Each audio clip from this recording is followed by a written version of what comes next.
dreams.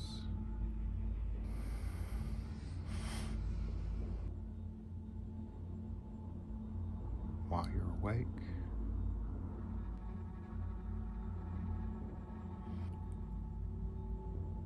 Cores like on buildings or restaurants. They're just there, acting like regular cores.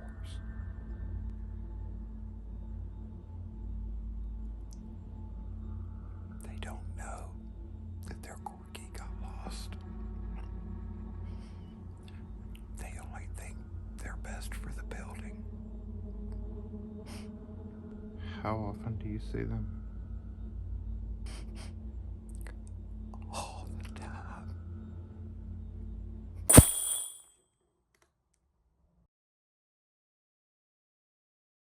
What's up, y'all? In this video, we're going to take a look at the Prolock LT340. This is the IC Rekey decode and dump tool that comes in this box with directions, but we also have to talk about the 342, which is the capping tool or the IC Rekeying staking tool, and the LT341, because you need both of these to service IC cores with this little doodad, and it doesn't come with them. So I just did an unboxing on this where we got all this in, and a few people mentioned that the lab annex was better. Now, I've already filmed this video, actually, a whole different version of this video where I did all the stuff, like used it.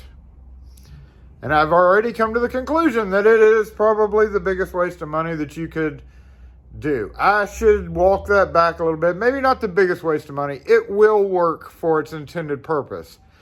But not even having the lab annex version, I can already say it's better. I mean, I don't even have to buy it to tell you it's better. Now, for decades, I've just used the original best block. Now, of course, you can't decode and rekey with this, and you can't even eject with it. Literally, it's just a cap and block, and it comes with its own punch.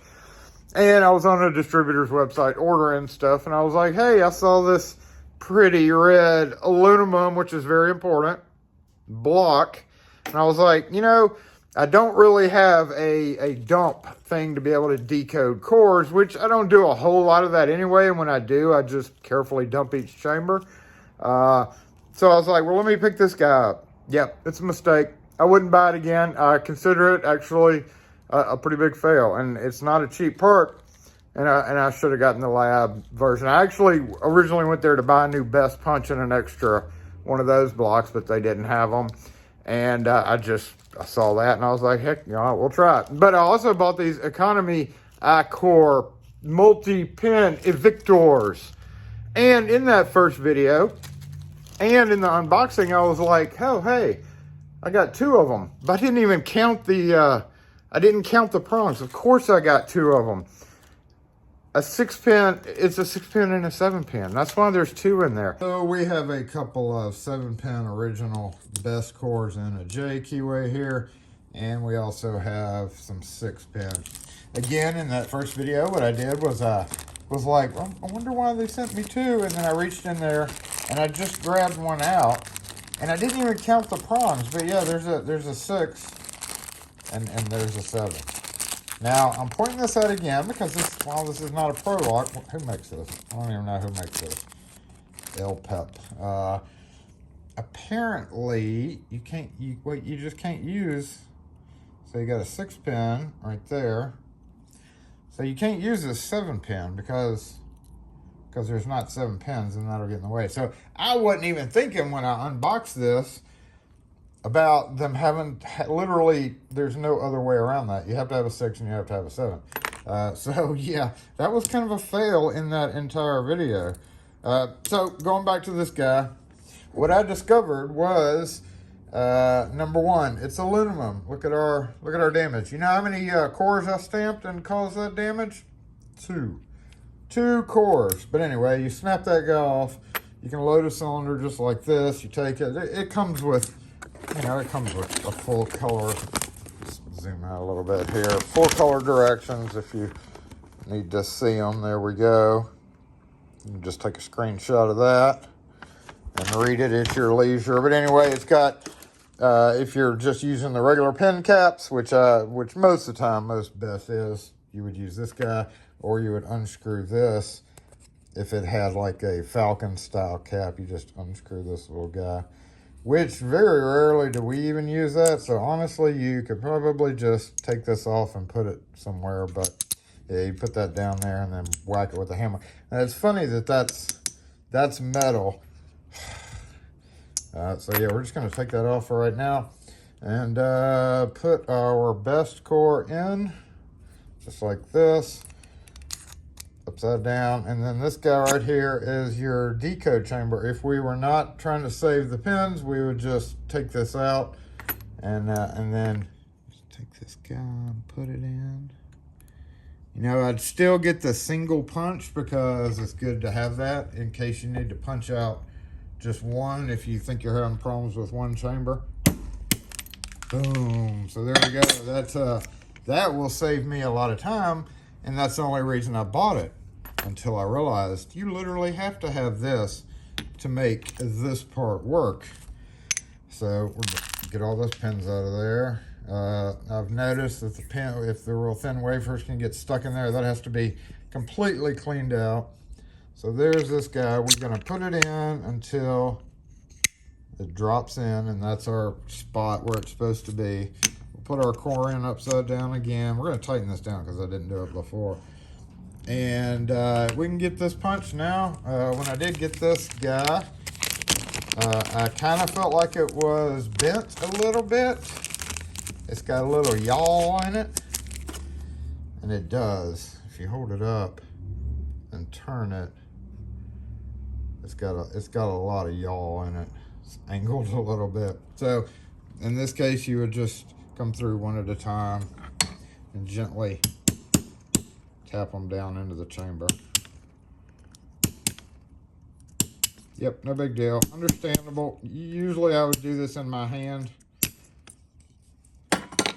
Here comes the situation, the glitch, the problem. Is in here it says turn cylinder, carefully remove the inspection plug to decode the pins. This is only necessary if you need to determine. You may need to insert the chamber cap removal pin, which was this guy, chamber cap removal pin, into each hole and depress the pins as you are pulling the removable inspection plug out to remove it.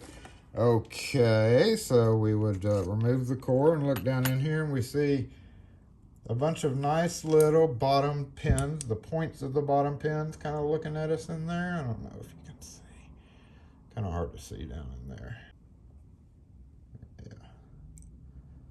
So I can see all the little points of the pins poking up, and then when you go to take it out, yeah, the pins, they jam up. Just like what could I compare that to? I don't know what I can compare that to. So as it says, you into each hole. So I'm going to go down in here and I'm going to push down this first pin.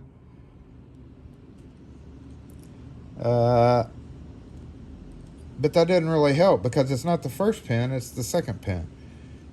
All right, and then maybe the third, and then the fourth.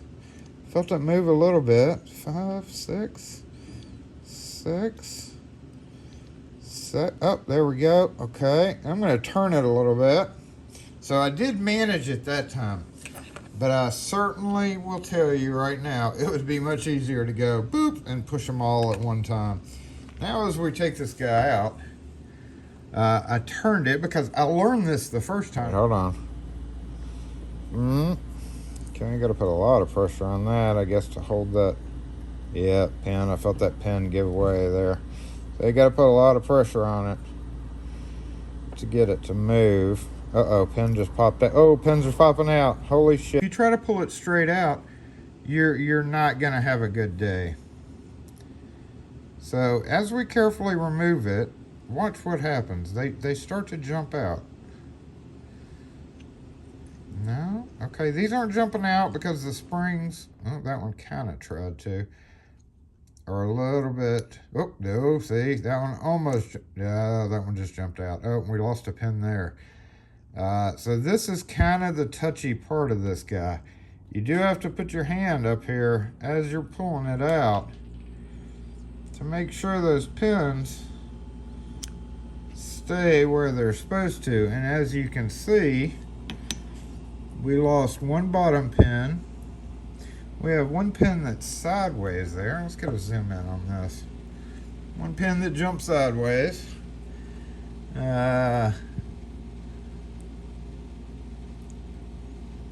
But it will work. So that's why it's not 100% a waste of money. I mean, it'll work. You just have to be really careful. And if I'm looking at the Lab Annex, which I've never owned one of those either, just because I've never wanted to buy one, it has like a whole like thing that pulls out and looks like it keeps them in a little bit better. Now, this is not a video on how to do this, so we're not going to worry about that right now. But let's hey, get out of there. Let's try dumping a 6-pin and see what happens. All right, so we have this Falcon guy right here. We're going to push this guy in, tighten this down to just hold it steady. And let's go with the 6-pin Evictor. Evictor. Yeah, there we go. Nope. Come on. These take a little getting used to. So, boop. Boop. I do like these things because I have a bunch of these cores. I've got about 120 something of those cores that are chambered that I need to de-chamber eventually, not all at once. All right, so now we're gonna try this guy. I can see that bottom pin's kind of poking up, so we're gonna push this in, push them all down at the same time, and try to get this guy to turn. It's got to come out a little bit first, and then it can turn.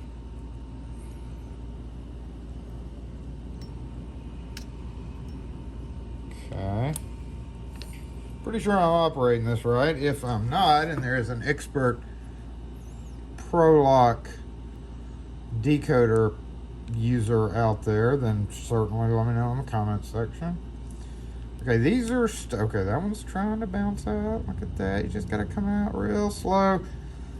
You always got to be real careful because let's say, for example, we were able to pick this control to core, pick the core to control and get it apart, and we have a bunch of other ones to do. We want to be super careful taking this guy out so that we don't lose our stack. It could easily bounce right out.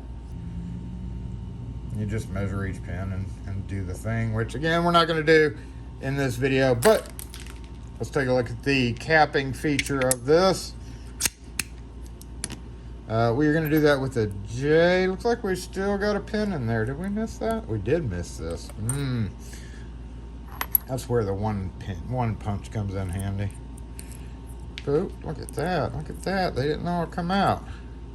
And it just went in my shoe. So, come back here. Snap this guy on. And tighten down, all right? Let's take a look. One thing I'm not sure I'm thrilled about with this is this wiggle room in the cap. And when you tighten this down, does it center it? Do you have to tighten it down? I guess it would probably be best to, but when you put a core in the other one, it's just you just slip it in. You know nothing's moving. This is never gonna move. But we're not testing that, we're testing this. So let's put some springs in. I, a long time ago, just switched to the short springs. So that's what I use for all my best. Never had problems with them since I started, but using the regular or the longer springs does cause problems. 4, 5, 6, one more. And I got 2 more. Boop. Okay. Caps. Normally I would like just kind of spread them out on my other one, so let's try that. So they do fall down into the holes.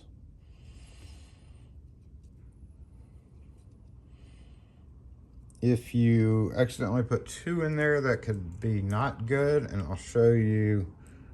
Put 1 more in there. Hey, good job, Jason. So here we go.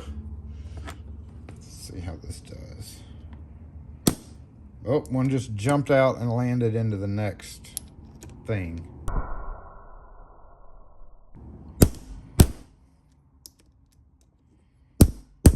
Yeah, they jump out when you're doing that.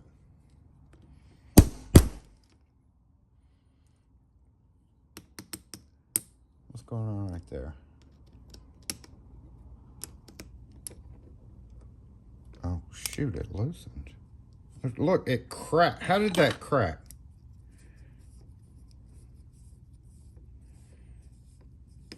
When did this crack? Look at that. Okay. But I've got a looks like a sideways pin in here. Oh my goodness.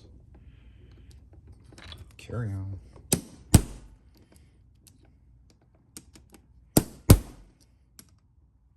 One of these has 2, I know. I think it's this one. Oh, okay. One just came out.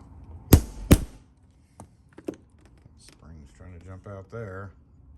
Yeah, I don't like this guy at all. Is it just me? Hold on. I got a new light or a new anvil. Sorry, it wasn't sitting. It's not sitting flat. No, that's because there's a screw coming out the bottom.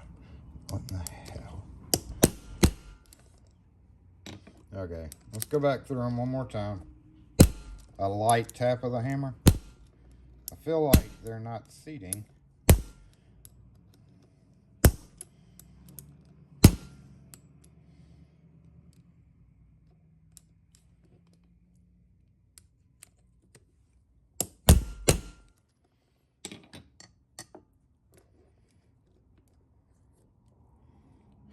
Yeah, that's a very beautiful job. There was that second one. Very beautiful job right there. Yeah, I don't think I'm gonna quantify that as an actual good recap. Now, why is this sticking out all of a sudden? All right, hold on. What is this even for? To lock that into place? Retainer for the ball bearing. Okay, so that was making it not sit straight. Come on. Check that. I guess it's going to loosen up. But yeah, this is lovely. That loosens up. That cracked completely.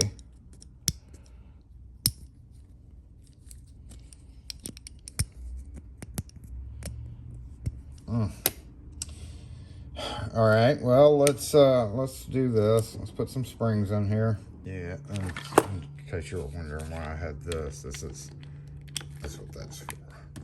All right, actually putting springs in it this time. Again, this is just to compare an actual quality product to one that's just not, seems like. Okay, there we go. And then again, take out a handful of little wafers here, run them over the top until all the slots are filled in. And I want to say you can usually tell when there's one in the wrong chamber just by doing that, or even scraping your thing along the top to make sure. And they sit there very obediently waiting for you to tap them in. Now the only problem is if you go in with a punch like this and don't individually tap them down first, they'll jump out. So you do have to tap, tap, tap, tap, tap, tap, tap, tap, tap, tap, tap, tap, and then tap, tap. Now that they're fastened securely, I guess you could say, and they're tight all the way down, they don't do what the other one just did. So, boom, boom, boom, boom, boom, boom, boom. All right, you know how many cores I've done on this? Thousands and thousands and thousands of cores I have done to this. Does it show? Do you see a difference there? Just a handful of cores versus not. Thousands versus thousands of cores. Okay, did it go through? Oh, there we go. So I would normally go just a bit deeper with that. That is one reason why I wanted a new punch, because this punch and then this punch are two generations of punches, and they're both have been so heavily used that I wanted to get another one, and that's why I ended up buying this ridiculous thing just to give it a shot. But in the meantime, I will continue my quest for a best original punch. I don't need a new block, do I? It'd be nice to have an extra block, but yeah, let's try this punch and see if it goes deeper. Again, that's one reason why I was looking for a new punch, is because they weren't completely, and I'm not going to use the clamp this time. Doop, boop.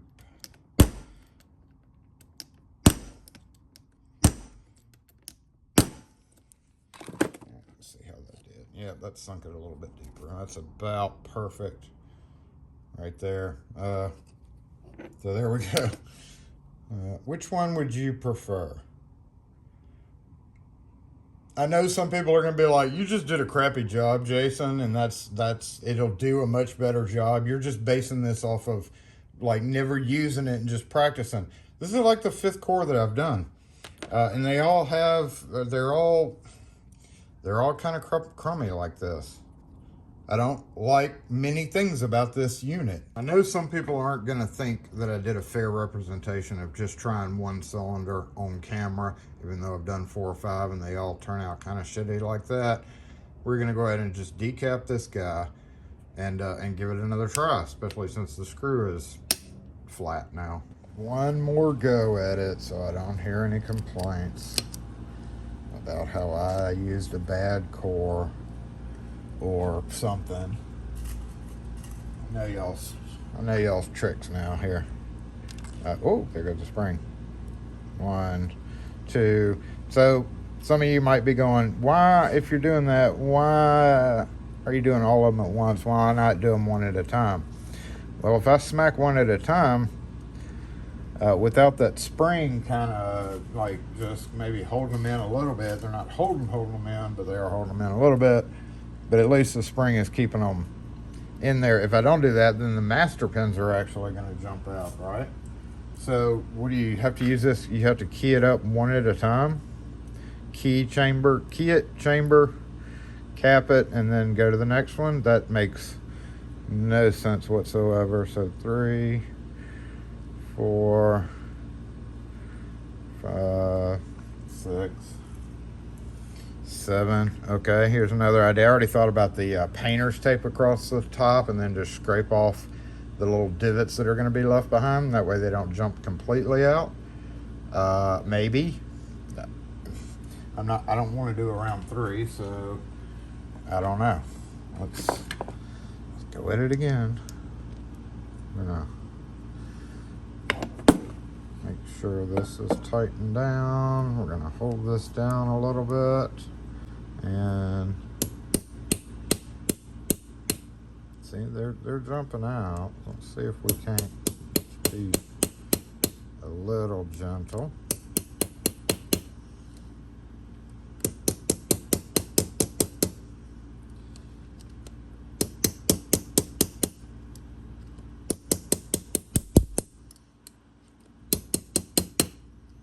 And then maybe come back and tap them the rest of the way down. After all, I do it on the other one.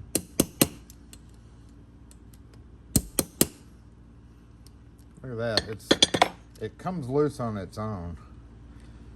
So this doesn't stay tight, and as you're tapping it, it sits there and loosens up by the time you get to the front. I can't even with this. Oh, well, much better. I mean, still poking up right there. We need to tap down, looks like 5 and 6 or 4 and 5.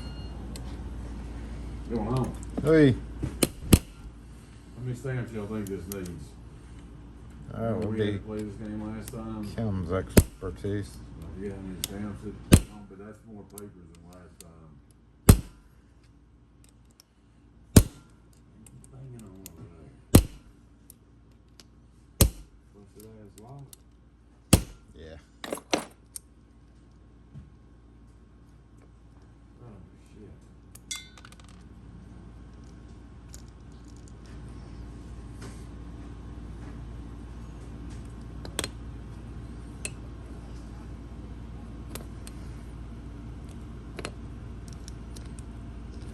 Keep this shit all organized. I don't know where shit was, dude.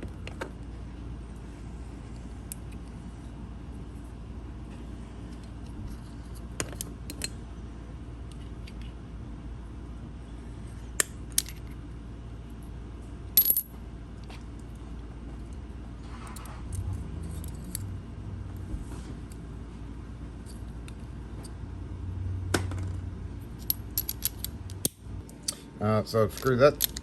I guess we need Loctite on this guy too, but let's see how it turned out. Still got a little number 6 right there is in pretty rough shape, but otherwise it certainly doesn't go as deep as that one. Doesn't look as good to me. I like it to see it sunk below the surface evenly like that.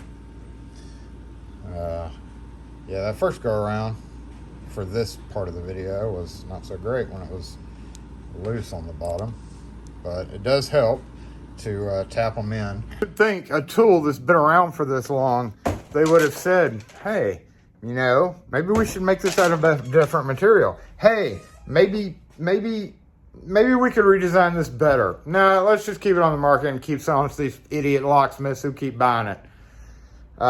Yeah, I would just buy, if you really need a decoding block, even though I've never bought one, I can honestly say that if the lab version, the Annex, is made of metal, then it's probably 100 times better. The capping feature on this is crap, in my opinion. And the decoding is, you just got to be very careful. It's very ticky. So anyway, that's it. My glowing review of the Prolock LT340 with the separate 341 and the 342 punch and whatever. You can't even make this up. It's just crap.